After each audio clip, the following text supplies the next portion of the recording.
নমস্কার, তোমাদের সবাইকে সানাস স্মাইল এডুকেশন সেন্টারে স্বাগত জানিয়ে আজকের ক্লাসটি শুরু করছি। আজকে তোমাদের সঙ্গে আলোচনা করব তোমরা যারা দশম শ্রেণীর ফার্স্ট ইউনিট টেস্ট পরীক্ষা দেবে তোমাদের জন্য রায় ও মার্টিন প্রশ্ন বিচিত্র থেকে আজকে সমাধান করে দেখাবো দশম শ্রেণীর ইতিহাস বিষয় মডেল নম্বর 13 অর্থাৎ 13 নম্বর স্কুলের যে সমস্ত ছোট ও বড় প্রশ্নগুলি আছে তার সমস্ত প্রশ্নের উত্তরের সমাধান করে দেখাবো। চলো দেরি না করে মূল বিষয় যাওয়া যাক। প্রথমে দেখো বিভাগ কয়ে কি আছে। একে, সেদিনের কথা আত্মজীবনী কার লেখা? সঠিক উত্তর হবে মণিকুন্তলা সেন, অপশন ঘ। দুই দেখো বঙ্গদর্শন প্রথম প্রকাশিত হয়, সঠিক উত্তর হবে 1872 খ্রিস্টাব্দে। তিনে দেখো প্রশ্নের উত্তরটা হবে সমাচার চন্দ্রিকা পত্রিকা। আমি শুধু প্রশ্নের উত্তরটা বলেছি। চার দাগের প্রশ্নের উত্তরটা হবে অপশন গ জার্মানি। পাঁচের প্রশ্নের উত্তরটা হবে কলকাতা, অপশন খ। ছয় দাগের প্রশ্নের উত্তরটা হবে কোল বিদ্রোহ, অপশন খ। সাত দাগের প্রশ্নের উত্তরটা হবে অপশন গ কৃষ্ণদাস পাল। পরবর্তী প্রশ্ন দেখো আট দাগের প্রশ্নের উত্তরটা হবে কাদম্বিনী গাঙ্গুলি, অপশন গ। নয় দাগের প্রশ্নের উত্তরটা হবে অপশন গ গ্রাম প্রধান।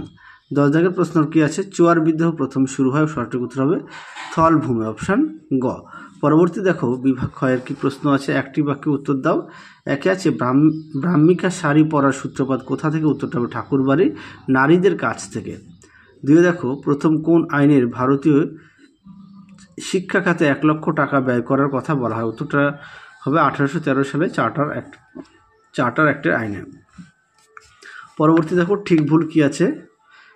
এক দাগের প্রশ্ন উত্তরটা ভুল, দুই দাগের প্রশ্ন উত্তরটা ঠিক। তারপরে দেখো বিবৃতি, একের উত্তরটা হবে ব্যাখ্যা 1, দুইয়ের উত্তরটা হবে ব্যাখ্যা 1। পরবর্তী দেখো বিভাগ গয়ের প্রশ্নগুলি কি আছে। 2-3টি বাক্য উত্তর দাও। প্রশ্ন মান হচ্ছে 2। একে আছে নারী ইতিহাস চর্চার গুরুত্ব লেখো। দেখো উত্তর দেখে নাও। প্রশ্ন উত্তরটি তোমরা এখান থেকে এই পর্যন্ত লিখবে। দেখে নাও, যাদের বই আছে অবশ্যই বই থেকে পড়বে।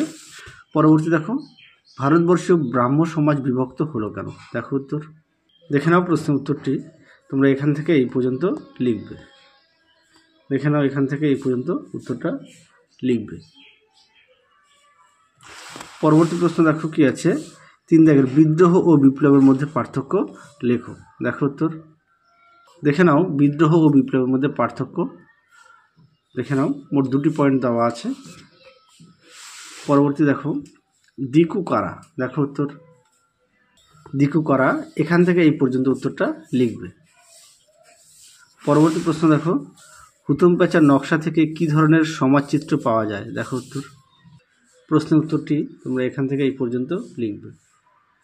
পরবর্তী প্রশ্ন দেখো বিভাগ ঘয়ের কি আছে। 4-এর 1, বিপিনচন্দ্র পালের আত্মজীবনী 70 বছর কেন ইতিহাসের উপাদান রূপে গুরুত্বপূর্ণ? দেখো উত্তর দেখে নাও। প্রশ্নের উত্তরটি সুন্দর করে দেওয়া আছে, তোমরা অবশ্যই পয়েন্ট দিয়ে লিখবে। দেখে নাও। দেখে নাও, প্রশ্নের উত্তরটি সুন্দর করে দেওয়া আছে।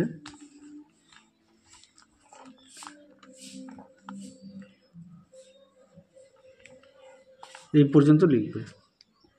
পরবর্তী প্রশ্ন দেখো 4-2 নব্যবঙ্গ গোষ্ঠীর আন্দোলনের সীমাবদ্ধতা লেখো। দেখো উত্তর দেখে নাও। প্রশ্নটি তার উত্তরটাও দেখো সুন্দর করে পয়েন্ট দিয়ে দেওয়া আছে, তোমরা অবশ্যই পয়েন্ট দিয়ে লিখবে। আর তোমাদের আগের ভিডিওতে সাজেশান দেওয়া আছে, তোমরা যারা এখনও দেখোনি আমাদের প্লে লিস্টে গেলে পেয়ে যাবে। দেখে নাও, এই পর্যন্ত উত্তরটা লিখবে। চলো পরবর্তী প্রশ্ন দেখো কি আছে। পরবর্তী আছে 4-3 ঔপনিবেশিক অরণ্য আইন কিভাবে আদিবাসীর পক্ষে ক্ষতিকারক হয়েছিল? দেখো উত্তর দেখে নাও। প্রশ্ন উত্তরটি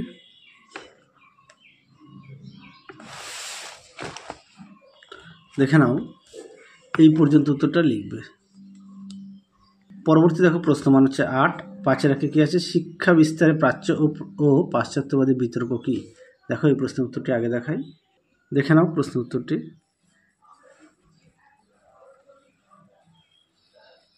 অবশ্যই পয়েন্ট দিয়ে লিখবে। দেখে নাও।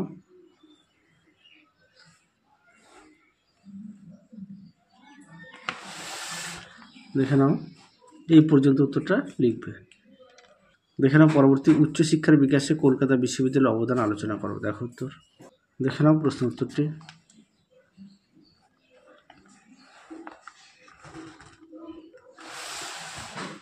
দেখে নাও।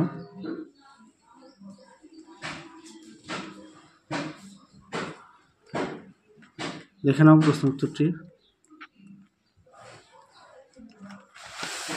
এই পর্যন্ত উত্তরটা লিখবে। পরবর্তী প্রশ্ন দেখো, সাঁওতাল বিদ্রোহ সম্পর্কে লেখো। দেখো উত্তর, দেখে নাও প্রশ্ন উত্তরটি। সাঁওতাল বিদ্রোহ কারণ দেওয়া আছে, সুন্দর করে দেওয়া আছে। আর তোমাদের আগের ভিডিওতে ফলাফলটাও দেখিয়ে দিয়েছি, তোমরা যারা এখনও দেখো নি আমাদের প্লে লিস্টে গেলে পেয়ে যাবে। আগের মডেল সেটে দেওয়া আছে, একটু দেখে নিও।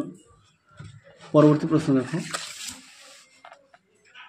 পরবর্তী দেখো 5-3 আধুনিক ভারতের ইতিহাস চর্চার উপাদানরূপে সরকারি নথিপত্রের গুরুত্ব ও সীমাবদ্ধতা কি? দেখো উত্তর, দেখে নাও প্রশ্ন উত্তরটি, সুন্দর করে দেওয়া আছে, দেখে নাও।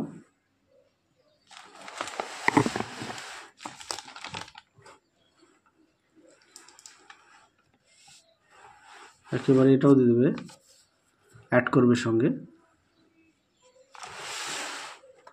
এই পর্যন্ত লিখবে। পরবর্তী প্রশ্ন দেখো কি দেওয়া ছিল, ইতিহাসের উপাদান হিসেবে সোমপ্রকাশ পত্রিকার গুরুত্ব আলোচনা করো। দেখো প্রশ্ন উত্তরটি, দেখে নাও প্রশ্ন উত্তর, সুন্দর করে দেওয়া আছে,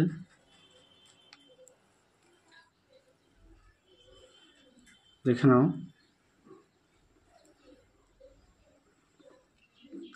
এই পর্যন্ত উত্তরটা লিখবে। তাহলে চলো আজকের মতো এখানেই সমাপ্ত করছি। আবার দেখা হবে খুব শীঘ্রই তোমাদের পরবর্তী ভিডিওতে। তোমরা সবাই সুস্থ থেকো, ভালো থেকো। আজকের মতো টাটা।